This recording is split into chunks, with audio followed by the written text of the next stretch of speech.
Welcome everyone to What's Your Story. I'm your host Emmanuel Mutui, and today I have an amazing guest. I'm trying to see how I'm going to introduce this man because I've known him, I don't know, like 4 years probably now, and he's always so. When I started the show, I had a target. One day I want to have this person on, and he was one of the people I wanted to have on the show, and I was always like, before that day gets here, I gotta make sure everything is set up correct. Because when I started, if you look at my interviews, it was just one camera, and we were like this, trying to look at the camera, trying to look at each other. But I was like, when that day gets here, is what I'm gonna ask him. And the Lord has blessed us. He's given me a lot of people who helped me improve the show. And as soon as we got all those things in, I was like, I think I'm ready for it. And I know it's gonna be an amazing interview. I know it's gonna be an amazing show. So without further ado, Aaron McClain, welcome to the show, my man.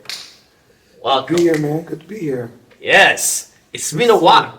And here's the thing, actually, just about him. When I used to lead this young adult school back, I still lead it, but back when we started, I asked him, hey, bro, would you want to lead worship? He's like, yes. Immediately when I asked him, do you want to be on the show? He's like, yes. He's never said no. He's never said not now. He's always been like, yes, yes, yes. So, like, I'm grateful that you're here. This is going to be, an honor. Man, this is going to be dope. This is going to be dope. Yes, sir. So, without wasting time, let's just go to the beginning. Where are you from?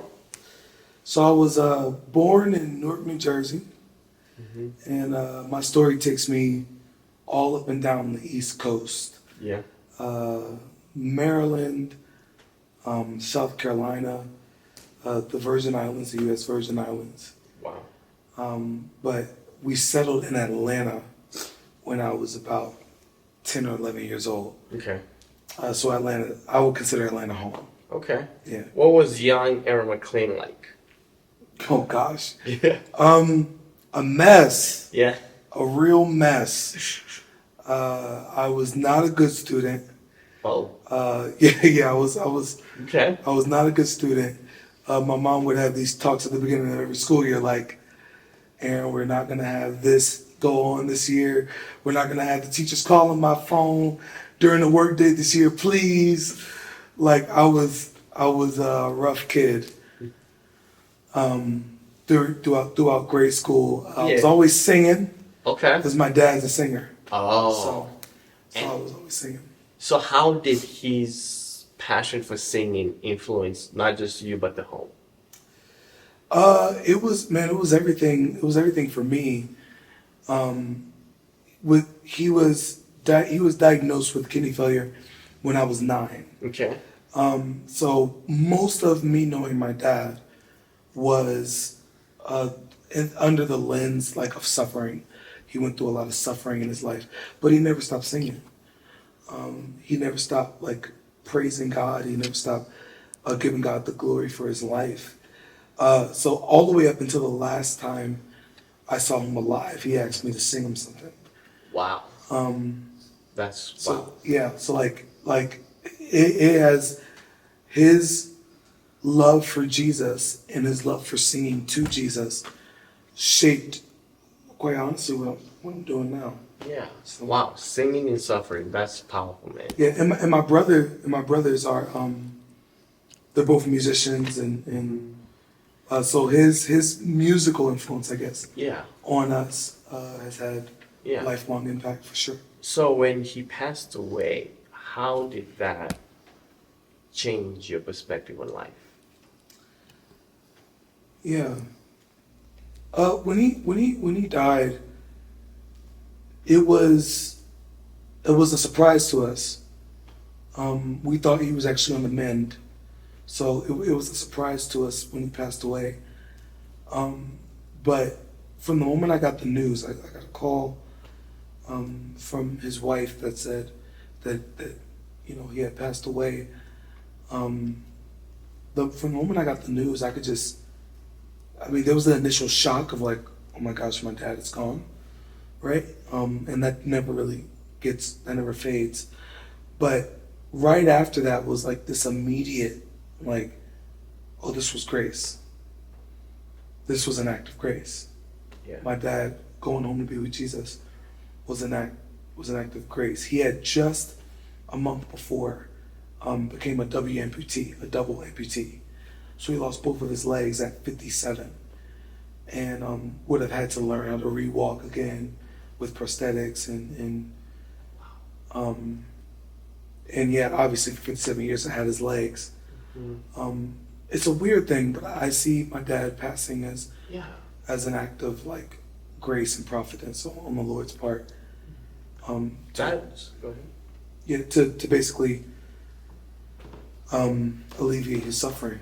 Yeah. Yes. What I was gonna say is that is just that perspective at a young age, and obviously we know it's the Lord who gave you that truth of that's my grace on him. Because a lot of times when something like that happens, we blame God, or we just walk away from the faith, or we just become unruly. Yeah. But that is just thank God for that. And even before we Yeah. continue, I just make a quick prayer, because to a lot of people who've experienced suffering or loss, and they don't know how to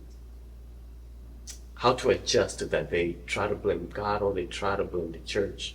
Can we just pray for those people? Of course, yeah. Abba, we thank you that you declared in your word a long time ago that there's a time and a place for everything under the sun. There's a time to live and there's a time to die. And we are grateful that in Christ, your grace carries us through all of those changes in life, including the big ones, being born and being laid into a grave. So I just pray for everybody going through loss of a loved one or a chronic disease or something like that that's ailing them. And I just ask for your grace to be tangible to them in this moment, in their suffering, and in their need of comfort. In Jesus' name. Amen. That was great, man. So you see the revelation from the Lord that this is an act of grace. Mm-hmm. How then does your life change because now your dad is not there? Oh, I wondered if we were gonna share this part of the story. Okay. Man, so the timeline for this is so important.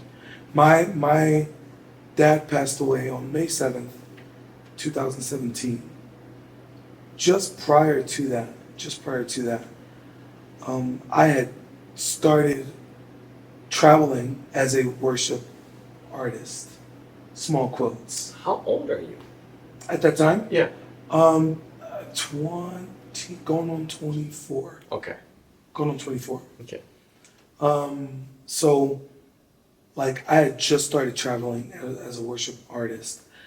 I had one song that gained some traction within one denomination, and they were like, can you please just go to all of our churches and all of our youth events and stuff like that and just do this song and like lead worship and stuff.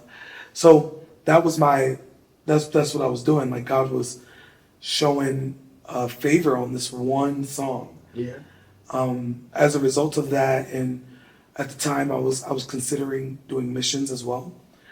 So I was getting ready to go to Romania for a mission trip for like a month and a half, basically. And so like in the immediate weeks prior to his passing, I was in it. I was traveling. I was getting ready to leave the country. I was in school, and for the first time ever in my life, I made the dean's list. So we talked about earlier about grade school being bad. Yeah. like when I tell you Jesus changes the whole person. Yeah. Like he changes the whole person. Wow. I started to like really like care about school, care about college. Yeah. Care about getting an education, having knowledge and everything. So I ended up on the dean's list. He passed away on a Sunday, and that week that followed that Sunday just so happened to be finals that week. So he passed away on a Sunday, and I had to go back to school that week, do my finals, go up to North Carolina where he was living with his wife, and bury him on that Thursday, or I believe I think it was the Saturday. Actually, it wasn't Saturday because it was Saturday before Mother's Day. Mother's Day was the next day. So the timeline is crazy. So we bury him on a Saturday. I come back home, lead worship at my church on that Sunday. The following week, I go to Nashville to record my first album. I record my first album within that week. I get done with that. I come home, and I immediately pack and turn around to go to orientation to leave for Romania. I would be gone for 2 months total. Yeah. A week of orientation, 6 weeks of being in Romania, then a week of a debrief. That would happen, so that's 2 months. Meanwhile, I'm getting, if you've ever done music like that, but you've not been in the studio, people, they're sending you sound files, they're sending you all these different things, album art, what do you think of this, what do you think of that, while I'm in Romania trying to figure out all of the stuff going on. Yeah.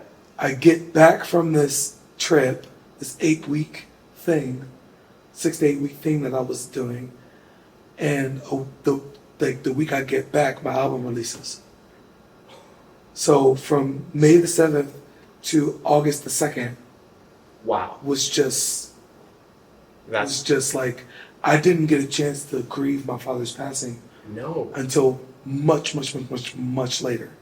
Did that work in your benefit, or was that? Oof. I think it definitely had some disadvantages. Yeah. I think the biggest disadvantage of not grieving him sooner was all of the ways that I wish he could have been there physically for these big moments in my life, right? Releasing my first album, me leaving the country for the first time. Making the Dean's List. Yeah, making the Dean's List. Things like that. I wish I would have grieved those moments in a way that would have allowed me to welcome the Holy Spirit into those moments. But it was just go. So the disadvantage was that there was an opportunity to invite the memory of my dad into those spaces that I didn't take full advantage of. Mm-hmm. I think the advantage of it, though, was it built a muscle. It built a muscle, right? It built this desire and this go-getter kind of mentality of hey, no matter what happens, the world is still spinning. Yeah. God is still on the throne. Mm-hmm. He's still sovereign. We got to keep going. Yeah. I got to keep moving. Wow. That's beautiful. So let's take a step back and track your music trajectory. This one song that kind of seemed to open doors for you. How did the writing of that song come about? So the song that kind of made the organization that funded me go okay, we're watching, we're listening. It's called In Spite of It All. It was, and quite honestly, it was the first song I ever wrote that I felt confident enough to share with anyone. And it was 2016 when I wrote it.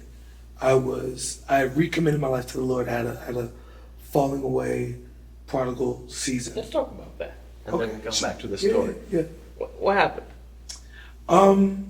Well, I was dating a girl from Kenya.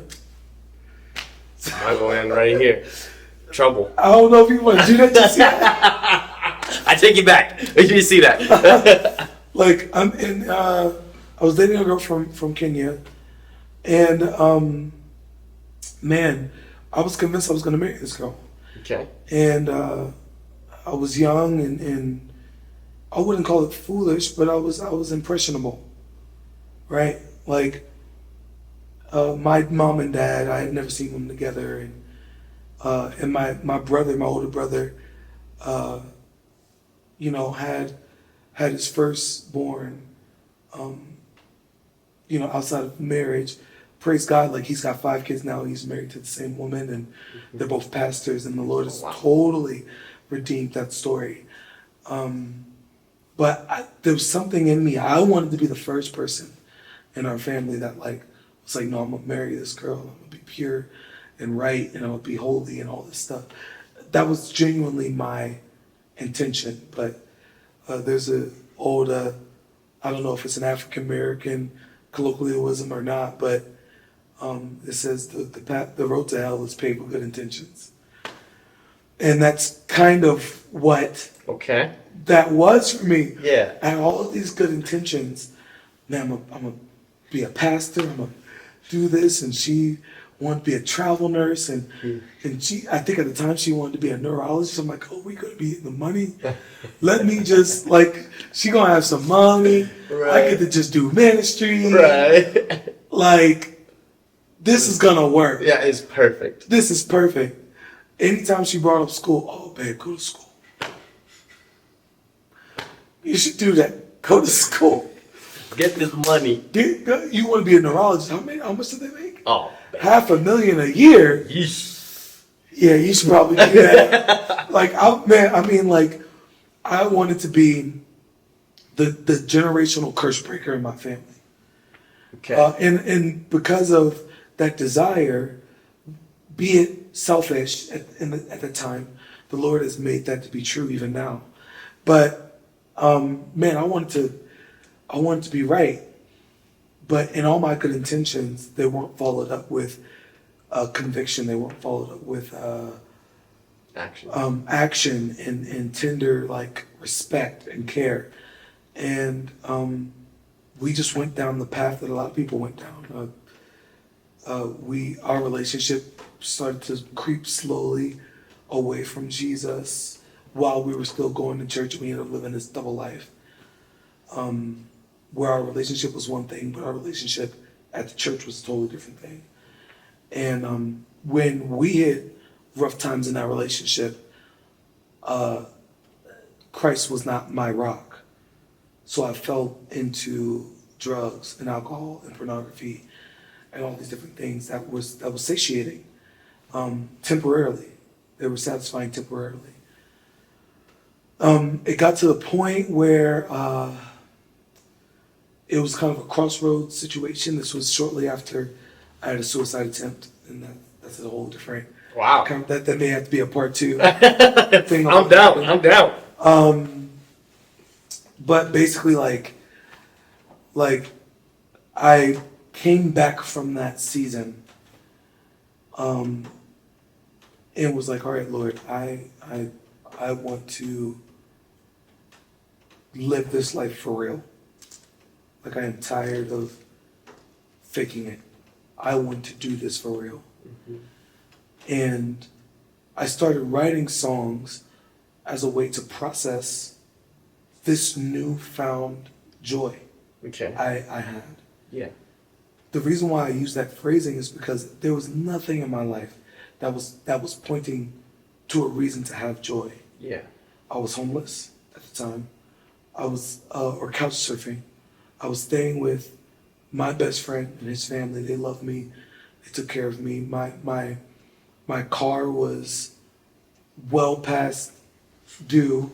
My car note was well past due. My insurance was well past due on my car note. Man, I had if you were looking at my situation, you'd be like, there's no reason why he should have joy. Yeah.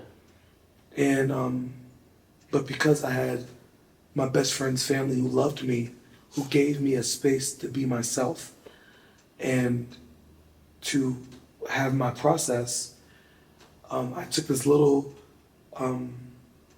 48 key Yamaha beginner series, didn't even have a stand, didn't have a sustain pedal or anything.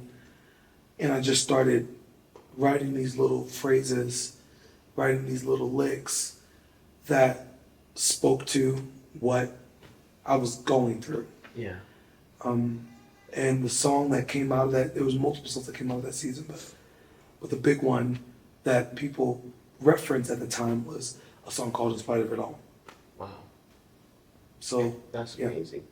And I see the title. I see why it's called In Spite of It All. Yeah. Because you're in like homeless or couch surfing, yeah. Couch surfing, homeless. and then the song comes. Talk I to me about was that moment. the The moment of In Spite of It All. Obviously, I'm married to a songwriter, so Yeah. I have a little bit of insight.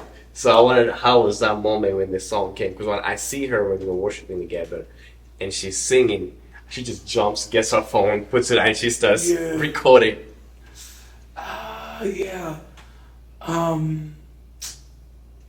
So that day, that day was in a season of like my best friend's family had decided like, okay, we're tired of, you know, seeing you couch surfing. Quite honestly, I was tired of couch surfing, and they gave me my own room. They gave me their guest room basically, and said, "This is your space. Do what you want to with it. It's yours."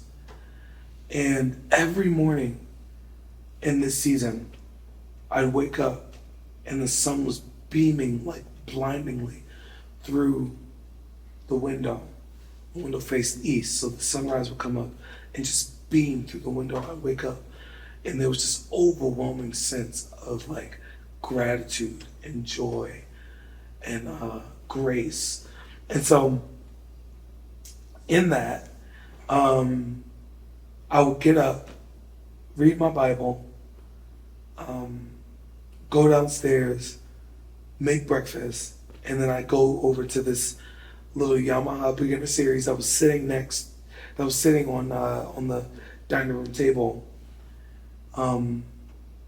And one day, after watching of all things, Stephen Furtick sermon, Yeah.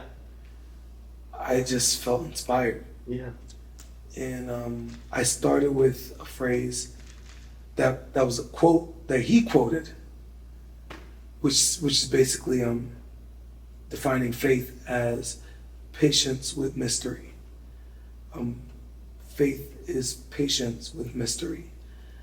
And I was like, yeah, that's the season I'm in. I'm in a season right now where I gotta be patient with with what I don't know right now. And it spoke so deeply to me that like I just went to the piano and started picking up God help me be patient with your mysteries. And then the rest of the song kind of flowed from out of that place. My best friend was upstairs in his room when he heard me, and he smelled the bacon because I made breakfast. Right? He was upstairs, and he came down. I was like, "Yeah, breakfast is there, bro. Can you go grab your guitar for me real quick?" And he did, and we just hashed it out right there, right then and there. Wow. And wrote the song like within 30 minutes. Wow. So the song does well, like all these things happen where you come back from Romania, album drops. Now, after the album drops, are you still staying with them? Are you on your own at this point in life? I'm in a completely different place, Okay. spiritually and emotionally when the album drops. I was looking forward to a family reunion. It was the first time I would have seen my family since Romania. So since the funeral. Yeah. Since it's my dad's funeral. So like it's 3 months and everyone knows at this point I got an album coming out. Actually it came out and people were Are you still in listening to Atlanta it. at this point? Yes. Okay. So we were planning on heading down to Destin, Florida, where my mom was living and my older brother was living with his family for a family reunion. Okay. I was looking forward to that. I was like, finally I get to like Yeah. rest. 3 months of just like go. Yeah. I get to rest. And when after that family reunion I came back and reconciled a relationship that was really important to me. My grandmother and I had a really rough relationship. And I came back, we reconciled that. And essentially I started living with her. Okay. She needed a caretaker. And I was willing to be that for her. And I went back to school. Okay. Wow. For a little bit, yeah. So when the album dropped, did that? You going back to school? Like, what's up with your music career at this point? Like, you know. At that point, it was kind of like I was trying to have a normal life. Yeah. That's I was trying to have like a mid-20s okay. normal life. Like I did pizza delivery for a little bit, and to be honest, I actually loved it. Oh, okay. I loved making and delivering pizzas. Okay. I loved it at that time. Yeah. You're not be like right. I don't know if I'll be able to. No, but not right now. No, not right now.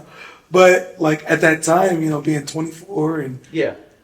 I got people listening to music that I wrote, and I'm back in school and I'm doing well, and Yeah.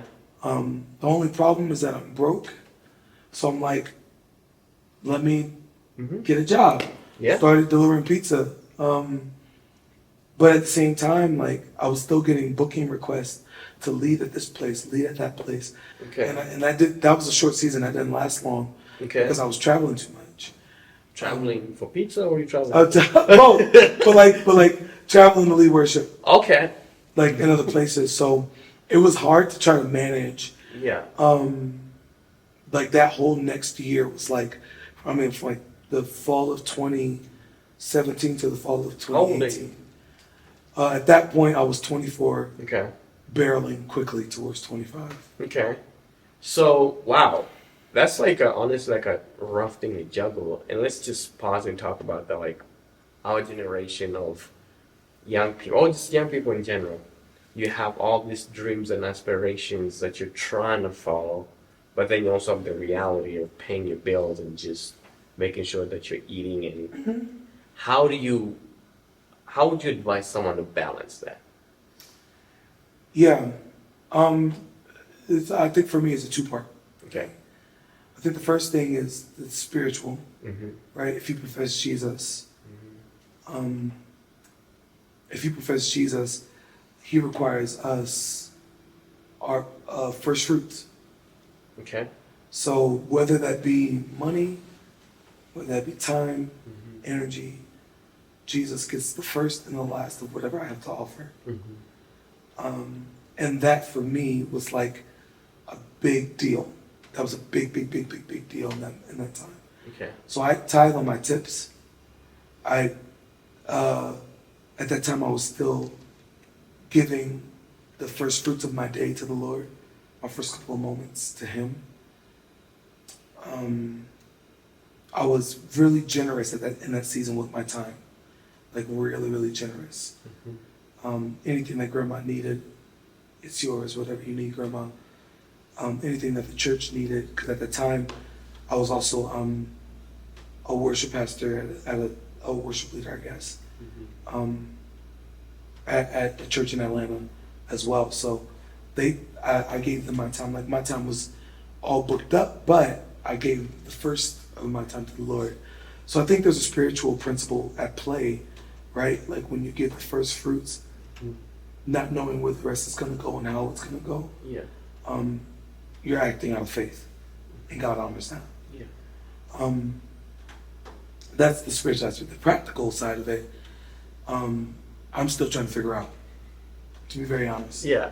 I've never been good at time management. Okay. So the fact that obviously I was like, He was late to this interview. Let's say that. time management is a struggle for me, to be very honest. Yeah. But like in the midst of like time management, and learning what that principle is, Okay. as I'm still learning, I learned that you are not designed, and the day is not designed to be complete in 24 hours. Like, we're only given 24 hours because that's how long the day is. It's 24 hours. Yeah. And if the day was any longer, I'd be able to do more. But it's not. I got 24 hours. And it reminds me of the principle that Jesus teaches in, I believe, all the synoptic gospels, but I think maybe Matthew, Matthew 6, where he says, seek ye first the kingdom of God and his righteousness, and all these things will be added unto you. It's not just talking about our anxious worries and desires. I think it's also talking about it's like the day and what it has for you, Yeah. and learning how to not put more on your plate than you can handle. That's beautiful. Well said. Well said. So let's get back to your story. Yep. You were in this period of trying to build your future, let's just say. And you stayed with grandma, you give in church your first, God first, the church, your grandma, and hopefully some friends. Mm-hmm. So what is the next thing that happens in your life during this season that kind of propels you to where you are now? I hear, I'm at a gig. I hate to call them gigs. I'm at a worship engagement Okay. in North Carolina, Okay. leading worship at the same event that I released my album at a year prior to, and the same event that I got saved at initially 6 years prior to that. Wow. Okay. So I'm leading this event, and I hear, I don't think it was audible, but it was a really, really deep Holy Spirit, like clear knowing. I need you to move to Colorado Springs. It was just like the Bible, just like the Lord says to Abram. Okay. Abram, get up and go to the land I'm showing you. That's exactly what it was. Had you been in Colorado Springs at this point? Once. Wow. Once. Okay. Once. No, twice. But both on like a visit Yeah. to see one friend. My best friend who basically like took me in when I was homeless. That same one. Yeah. He lives here now too. Okay. Yeah. How was that moment? I said no. Oh. Okay. I said no. Yeah. I was like, there are not enough black people out there, no thanks. And that's the truth. I was like, no thank you. No thank you. I'm good on Colorado Springs. Okay. It was always in my dream and always like the plan. I kind of had like a 5-year plan, right? I knew I was going to end up out here at some point. Yeah. I just wasn't ready in that moment. Okay. I felt I wasn't ready. So I was like, no, I'm good. And I left it at that. I went back home to Atlanta just a day or two after that. And my car engine blows without warning. Just like driving down 75 in Atlanta, going 75 north, headed home from a worship night of all things. And the car engine blows, just stops. And I'm on the side of the road. Wow. So this is a little trippy. Bear with me. Okay. Okay, I'm gonna tell you this little side story. Okay. That's kind of funny. Okay. Right? I named my cars. Okay. Okay. My car at the time was named Dory from Finding Nemo. Sure. It was a blue Mazda 3. I named her Dory. Okay. Okay. So this is gonna look so stupid. So I'm driving down this thing in Atlanta, this highway in Atlanta, and at this point, at like hindsight is 2020 as I'm looking back on it. Yeah. I'm like, oh my gosh, I wasn't Abram in that moment. I was Jonah. Indoor. In a fish. Exactly. Yeah. So here I am, like driving down I-75. I get stuck on the side of the highway in a fish named Dory. Yeah. And the Lord speaks to me again. And he says, Colorado? Just that. Colorado? Question mark? At this point. And at this point, I'm like, I paddle upstream and I paddle downstream in my head. What will happen if I stay? What will happen if I go? The same exact thing will happen. I have to start over from scratch, find a way to get a new car. All this stuff, like, I would have to start over. Yeah. Why not start over in the place that God took me to? Yeah. Makes sense? Sold the car for scraps and and moved out like a month later. Bought a one-way ticket on Southwest to Denver, Wow. and haven't looked back. Yeah, and this was 2017? This is 2018, 2018. fall 2018. Oh, so I moved here before you. Yeah, you did. Okay. So you come here. I mean, what? What? Hey, I thought you were here before me. I mean, if you want me to call you OG, I'll you OG. Call me OG. I'm sorry, OG man. I didn't mean to. I always thought you came here like a year or something before me. No. Okay. 2018. So you come here, and obviously this is where we meet and all that. How do you get connected with Worship Mob? So Or Jesus Call now? yeah, so one of my trips out here was during Mother's Day 2018, and my best friend's mom is like a mother to me. Okay. And my mom was living in a different place at the time, and I was like, I want to go spend Mother's Day with Heather, with Mom. I call her Mom. And so they were like, great. So I flew out here.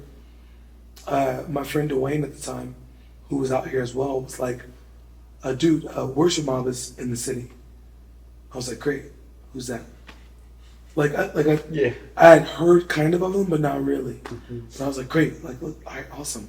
So we went, and at that time, it was on Thursday nights. Okay. In the same place, Old Colorado City.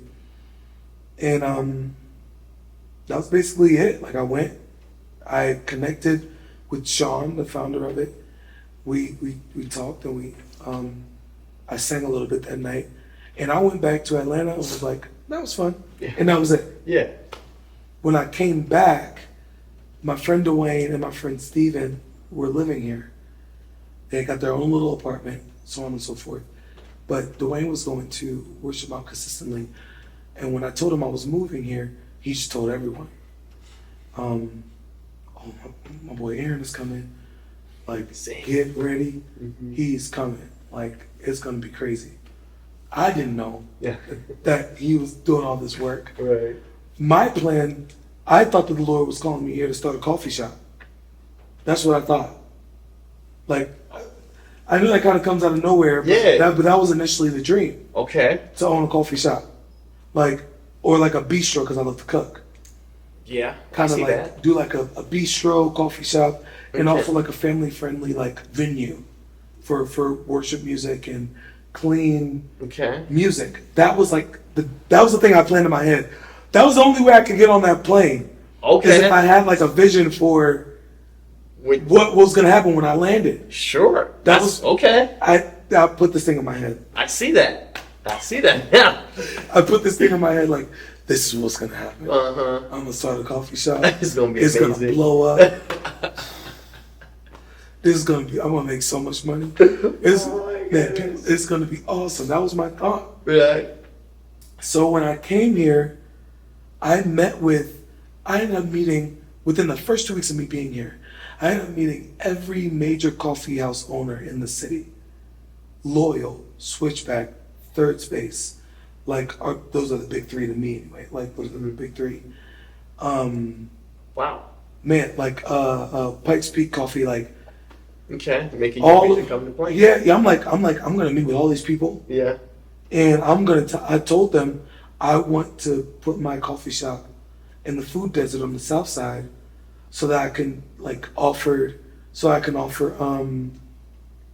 discounted groceries as well. Okay. I had this whole plan, bro. Wow. I had this vision, like, this is what's gonna happen. And it's gonna be amazing. It's gonna be so good. Right. Like, this is gonna happen, it's gonna work. Okay. It's gotta work. How'd that go? It didn't work. It didn't work. In fact, I actually, none of the stuff that I had envisioned happened. Because God had a different plan. God had different plans. Okay. Wow. Right? Wow. So, fail attempt, coffee shop. We have a coffee. Wait. No, I wouldn't call it an attempt just yet. Fail what? I was like doing failed what?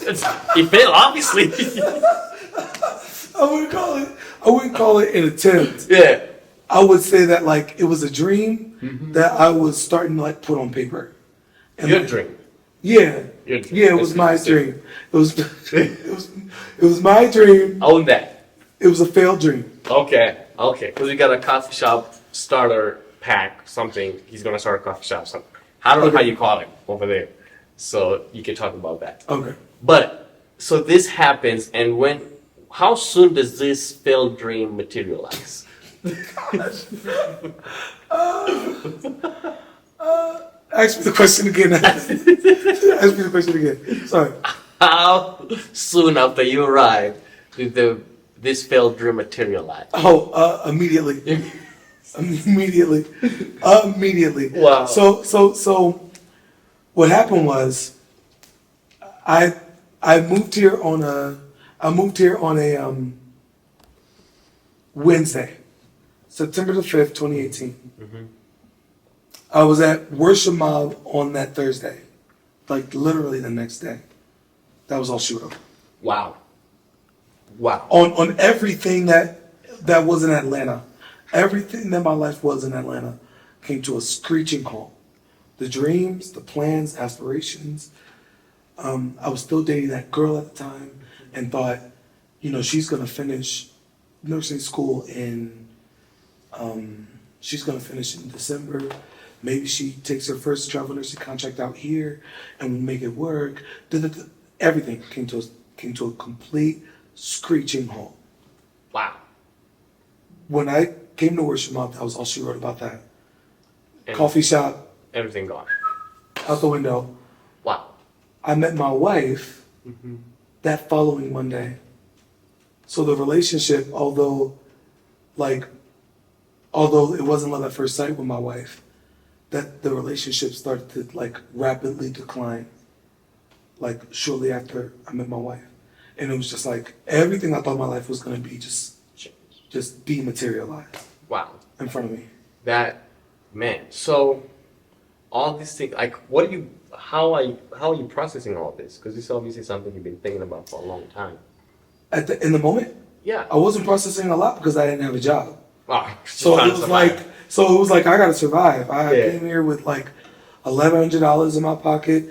I was sleeping on my best friend's couch. I slept on that couch for 9 months. Wow. Before I was able to get my own little space. Man. So obviously God opens doors and all these things happen. And if you don't know Worship Mob, go look him up. And most of the early recordings, at least when I came in contact with them, I saw you. And so that's how I knew Worship Mob was Aaron, Sean, and I forget the other people's names at this time. But let's go, because your biggest win, obviously marrying your wife was a big win. No, this was before that. The Red Rock situation, for lack of better words. How did that come about? It was definitely a situation ship. Yeah. How did that come about? So, in February of 2022. Yeah, it was last year.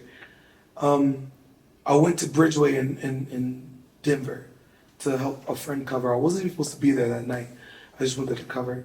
There was a woman there from Bethel Church, and she gave me a prophetic word about what was going to happen. And I believe I'm still living that out. But one of the things that she mentioned was being on a big stage. Okay. Being on a massive stage and so on. I was like, okay. I just kind of, somebody else recorded it. I was like, Lord, you said, so shall it be. Whatever. A few weeks later, somebody on my worship team was like, hey, you guys should, they tagged me on Facebook in this contest to open for Chris Tomlin at Red Rocks.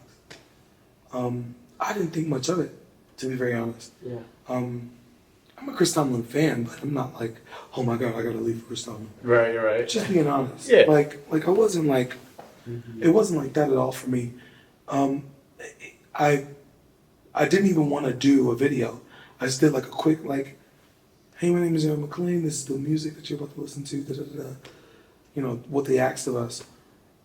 Submitted the videos and went to bed. Didn't think much of it until the end of March when they were going to announce things, and I got this call. I got this email from the radio station, and the radio station was like, we got a few more questions that we want to ask you.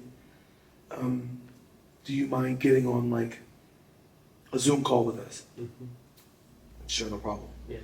I was with my brother at the time in Florida, and I said, bro, how crazy would it be if I win this thing? Because I found out during that time it was a national, like it was a nationwide search for the guy who was going to open for Selma. Wow. I was like, that's why I was like, I'm not thinking much of this. I'm gonna just go to bed after this. I wasn't thinking about it. Bro, like, I told my brother, how crazy would that be? He's like, bro, that'd be sick. I said to him, I said, if I win this thing, you gotta come out and play drums with me. Like, you gotta play drums for it. Yeah. He was like, of course.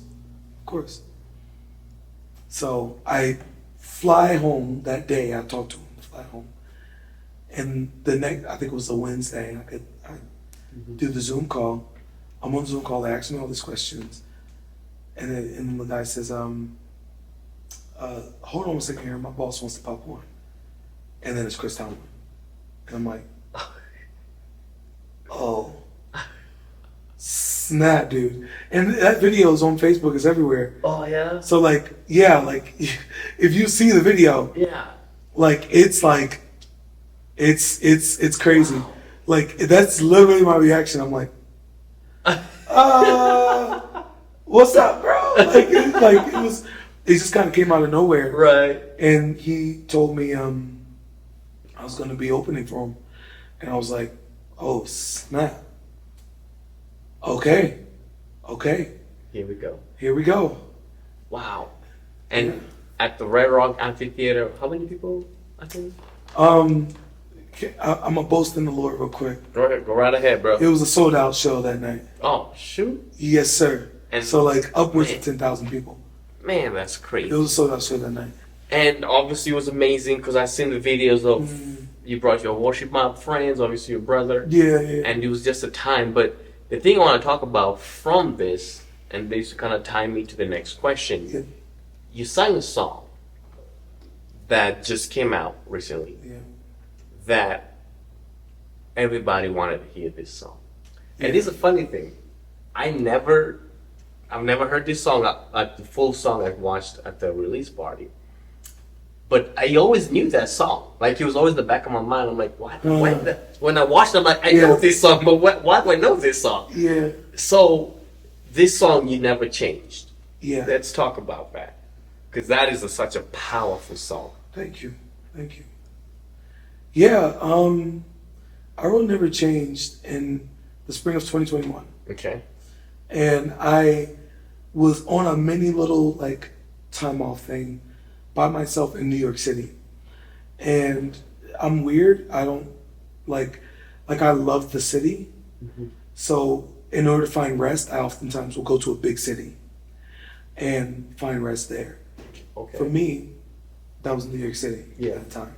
So I was in New York City, and I was writing, I was resting, I was doing a couple things, and just needed to like woo-saw. Mm-hmm. And I wrote Never Changed during that time. Just this truth about, the truth about God never changing was really impactful to me, being in a city that never sleeps, that's always changing. Mm-hmm. Everything's moving. And I've just always been of the belief that just because God never changes doesn't mean that I don't have to. I still have work to do. Like, I've always been of that belief. So this song, spoke to me deeply before I even, released it to let anybody else listen to it. The tricky thing about being a songwriter and you being married to Bree, you being married to a songwriter, you learn this. Oftentimes, God will have us write songs, and this is not just for songwriters, but for creatives. God will have us create something in one season, and then it will speak to us in the way that He intended it in the next. So, in this case, I wrote Never Changed. I thought it was pretty good. I didn't think it was, powerful. Yeah. Right? So I just kind of, left it at that. I went home I played it for my wife, and she was like, "Oh, my husband's a songwriter." Like at first it was like, "Oh yeah, he writes songs here and there." Yeah. No, he's a songwriter. Yeah. Okay. So fast forwarding to September of that year, me and my wife experienced a miscarriage. And I had already scheduled to demo the song, basically just put it on wax, let me hear it with a full band. I had planned on doing that already. Okay. And then the miscarriage happened, and I couldn't cancel the recording. And the first time I'd ever sang that out loud with a full band, ever, was like a day or two after our miscarriage. And I was doing the demo, and I just broke. Because I wrote the lyric, "You make barren wombs to bring forth nations." And I couldn't finish the song. I just broke. I was like, wait a minute. 5 months before our miscarriage, the Lord had me write a truth about him that I would need 5 months later. And I didn't even realize it. I was like, oh my Lord. Wow. So I sat on that song for a while. I sat on it because of its power and its impact on our household, me and my wife, on our household. And it was the song that my wife needed to get through the grief of losing a child. And the grief that it was a song I needed to get through, the grief of losing a child. So my wife begged me, and my community begged me, you need to do this song at Red Rocks, please. The first time the world needs to hear this song is on that platform, please do it. And I was like, I didn't want to do it. I did not want to do it. Yeah. And I was like, I felt the peace of the Lord on it and said, okay, fine, I'm going to do it. We did it, and that was the number one thing people kept asking me about, that song. Like, is that out? Is that out? Who wrote that? Was that you? Just like everything. So when I got connected to Tapestry, the label I'm a part of now, I still didn't want to do it. I didn't want to do it because it means so much to me and Lauren. Like, I didn't want to do this song. And one day in my prayer closet, after writing a totally different song that you guys are going to hear really soon. Yeah. It's really powerful. The Lord said to me, I want you to release Never Changed. I was like, oh no, it's the worst. That's the worst thing you could have said to me. It's the worst thing you could have said, but like, I didn't want to end up on the side of the road in a fish, so I was a lot quicker with my yes this time. Yeah. Wow, yeah, and that song, well, having the description it's amazing. It's out right now on all platforms, on Tapestry and your Spotify account. Yeah. And wow. So as we finish here, you already talked about this song that's coming, that's powerful. Mm-hmm. What is the future? Because now you're saying yes so quick to the Lord. So what is the Lord? Yeah, I've learned my lesson. Yeah. You don't want to be in a dory again. Yes, no thank you. But so what is the future looking like? From what the Lord has shown you?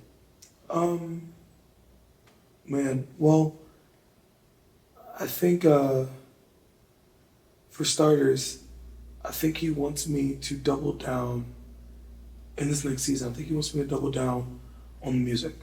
Okay. He wants me to be very intentional about the music, my social media presence, connecting with people, trying to get the music out to a bunch of people. Like, I think he wants that for me. It is work. Yeah. It's a lot of work. It is work. Being faithful at the church he's called me to, over at Vanguard, being faithful to the relationships he's called me to is really important in this season. And it has now become a very strong, pertinent dream for my wife and I to have a baby. So all of those things, I guess if I were to just put a overarching like phrase, is be who I've created you to be: a songwriter, a worship artist and pastor people, a brother, a friend, and a father. Yeah. Wow. Well said. Thank you. This has been, told you it's going to be nice. Told you. This has been good. Thank you. And I mean, we've never talked about your wife, Worship Mob, the albums you've done. Yeah. We have to do a part 2. We got to do a part 2. It has to be like. I would love that. Yeah. So, Brandon, thank you.